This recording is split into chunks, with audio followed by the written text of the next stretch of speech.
అందాల పోటీ పెడుతానో, అబద్ధాలు చెప్తానో, ఆరోపణలు చేస్తానో, ఆకాశంలో విహరిస్తానో అందం రాదు.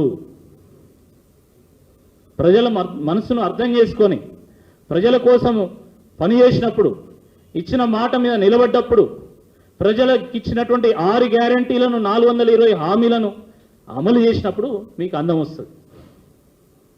ఈ వాస్తవాన్ని మీరు గ్రహించాలా. 6 గ్యారంటీలు ఇవ్వలేకపోయి 420 హామీలను అమలు చేయలేకపోయి మొత్తం పరువు బజారున పడ్డది. కాబట్టి ఈ అందాల పోటీలను పెట్టి రాష్ట్ర ఖజానా నుండి 200 కోట్ల రూపాయలు అక్కడ తగలబెట్టి పరువును కాపాడుకునేటువంటి ప్రయత్నం చేస్తున్నారు. లేకపోతే ఈ అందాల పోటీ వల్ల వచ్చేటువంటి లాభం ఏందో ఒకసారి చెప్పాలి. ఆ రోజు కేటీఆర్ గారు ఇక్కడ ఎలక్ట్రిక్ వెహికల్స్కి ఒక ఇకో సిస్టమ్ని బిల్డ్ చేయాలి, ఇక్కడి కంపెనీలు తీసుకురావాలి, ఇండస్ట్రీని బిల్డ్ చేయాలి, పెట్టుబడులు తీసుకురావాలా, ఉపాధిని క్రియేట్ చేయాలని ఆలోచించి అదే ఫార్ములా ఈ రేసును ప్రపంచ నగరాలతోని పోటీపడి హైదరాబాద్ తీసుకొస్తే ఎంతో విజయవంతంగా మొదటిసారి అది విజయవంతమైనా దాన్ని మీరు వచ్చి రద్దు చేసి నీల్సన్ అనేటువంటి సంస్థ ఫార్ములా ఈ రేసు వల్ల ఈ రాష్ట్రంలో 700 కోట్ల రూపాయల బిజినెస్ అయిన రాష్ట్రానికి లాభం జరిగిందని గంటాపదంగా చెప్పినా కూడా మీరు కేటీఆర్ గారి మీద, బీఆర్ఎస్ పార్టీ మీద, బీఆర్ఎస్ ప్రభుత్వం మీద బురద చల్లి దాన్ని రద్దు చేశారు. కానీ ఈరోజు 200 కోట్ల రూపాయలు పెడుతున్నారు, పైసా లాభం లేదు దాంతోని. కానీ అయినా దాన్ని మాత్రము అప్పులు తెచ్చి మరి మీరు అమలు చేస్తూ ఉన్నారు. దేనికోసం చేస్తున్నారని అడుగుతున్నాం. దానివల్ల ప్రయోజనం ఏందని అడుగుతున్నాం. ఫార్ములా ఈ రేసులో 1 రూపాయి పెడితే రాష్ట్రానికి 100 రూపాయలు లాభం జరిగింది. కానీ అందాల పోటీలో మీరు 100 రూపాయలు ఖర్చు పెడితే 10 రూపాయలు కూడా లాభం కానటువంటి పరిస్థితి ఉన్నది. వాస్తవమా కాదా అని చెప్పి ఈ సందర్భంగా మేము ప్రశ్నిస్తూ ఉన్నాం. దేనికోసం పెడుతున్నారు? ఎవరిని ఉద్ధరిద్దామని పెడుతున్నారు? ఎవరి భవిష్యత్తు కోసం పెడుతున్నారు? అందాల పోటీలు అనేటివి అది ఒక అవుట్డేటెడ్ సబ్జెక్ట్. అది పోనీ అవ్వన్న మీరు అందంగా నిర్వహిస్తున్నారా అంటే అది కూడా లేదు. అందాల పోటీలు అని చెప్పి పాపం 150 దేశాల నుంచి వచ్చినటువంటి అతిథుల్ని మొత్తం రాష్ట్రం అంతా తిప్పుతాను. కనీసం నేషనల్ మీడియాలో కవరేజ్ ఉందా? ఒక ఆర్టికల్ ఉందా? దానివల్ల జరిగే లాభం ఏందో దాని మీద అవేర్నెస్ ఉందా? ఫార్ములా ఈ రేసును నిర్వహిస్తే ఒక సచిన్ టెండూల్కర్, ఒక శిఖర్ ధావన్, ఒక ఆనంద్ మహేంద్ర, ఈ రకంగా ఎంతోమంది క్రికెటర్స్, ఎంతోమంది బిజినెస్ మ్యాగ్నెట్స్, ఇండస్ట్రియలిస్ట్ వాళ్ళు రావడం జరిగింది. వాళ్ళు రావడం వల్ల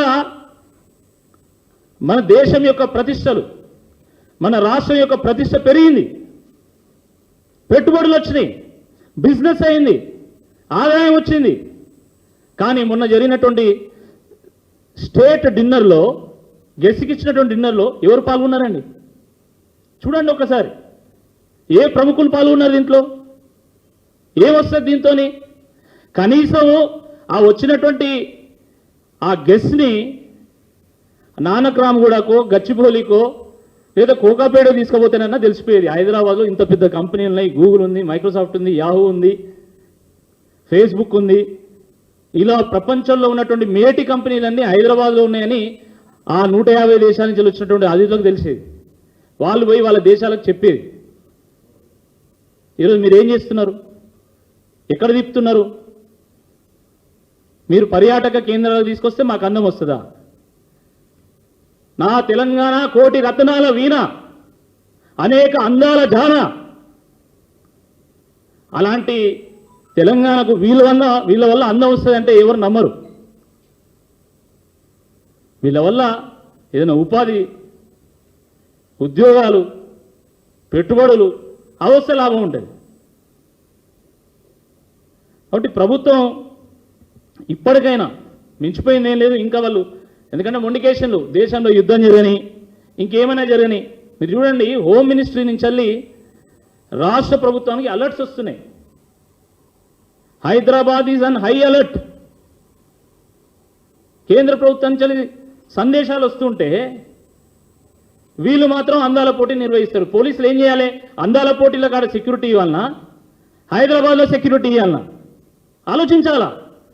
ఈరోజు దేశంలో ఎయిర్ స్పేస్ను రద్దు చేస్తున్నారు, ఫ్లైట్స్ను రద్దు చేస్తున్నారు, ఐపీఎల్ని రద్దు చేసిండు, అంత పాపులర్ స్పోర్ట్ని రద్దు చేసిండు, పోస్ట్పోన్ చేసిండు. ఇన్ఫ్యాక్ట్ అలాంటిది అందాల పోటీలు ఇప్పటికిప్పుడు ఎందుకు నిర్వహించాలి? 4 రోజులు పోస్ట్పోన్ చేయొచ్చు కదా. రాష్ట్రంలో పండినటువంటి పంట ఈరోజు నీళ్ల పాలవుతున్నది, ఎవరు కొనుగోలు చేయడం లేదు. నెల రోజుల నుంచి కల్లాల కాడ రైతులు కన్నీళ్లు పెడుతున్నారు, పట్టించుకున్న నాదులు లేడు. ఒక ఎమ్మెల్యే తిరగాడు, ఒక ఎంపీ తిరగాడు, ఒక మంత్రి తిరగాడు. ఎందుకు కొనుగోలు చేస్తారంటే సమాధానం లేదు. కానీ అందాల పోటీలు నిర్వహించడంలో మాత్రం ఈ ప్రభుత్వం చాలా బిజీ ఉన్నదండి. చాలా దురదృష్టకరం. మీరు నిర్వహిస్తే నిర్వహించుకోండి, రాష్ట్రానికి ఏదైనా లాభం జరిగేలా. ఎట్లా జరుగుతుంది కాబట్టి కనీసం నేషనల్ మీడియాలో అక్కడనో ఇక్కడనో ఏదైనా వస్తే ఓ వరంగా హైదరాబాద్లో ఏదైనా జరుగుతుందని తెలుస్తుంది కనీసం. కానీ దాంతోపాటు మన ప్రజల గురించి ఆలోచించండి. మీరు ఒక్కసారి ఆలోచించండి. ఈరోజు ప్రభుత్వం దృష్టి మొత్తం అందాల పోటీ మీద ఉన్నది. రేవంత్ రెడ్డి గారు ముఖ్యమంత్రితో సహా అందరి దృష్టి దీని మీద ఉంది. రైతుల పరిస్థితి ఏం కావాలండి? కల్లాల్లో తడిచినటువంటి పంటను తర్వాత ఎవరు కొనుగోలు చేస్తారు? పెట్టినటువంటి పెట్టుబడి ఎవరిస్తారు? జీవితాలు బుగ్గిపాలవుతుంటే ప్రభుత్వం మాత్రం అటు సైడ్ చూస్తామని. దీని మీద కనీసం రివ్యూ పెట్టినా? అందాల పోటీల మీద ఒకటే రివ్యూలు. కానీ ఈ ధాన్యం కొనుగోలు మీద రివ్యూలు పెట్టినా? మొన్నటిదానిక మీరు చూసింది కదా, ఉద్యోగస్తులు సమ్మెకు నోటీస్ ఇచ్చిండ్రు, ఆర్టీసీ వాళ్ళు సమ్మెకు నోటీస్ ఇచ్చిండ్రు, డిగ్రీ కళాశాలల వాళ్ళు, యూనివర్సిటీలు పరీక్షలు వాయిదా వేసిండ్రు. సరే వాళ్ళని బతిమాలుకొని బాగా వాళ్ళని మళ్ళీ మీ దారికి తెచ్చుకున్నారు. కానీ రాష్ట్రంలో రైతుల పరిస్థితి ఏందని అడుగుతున్నాం.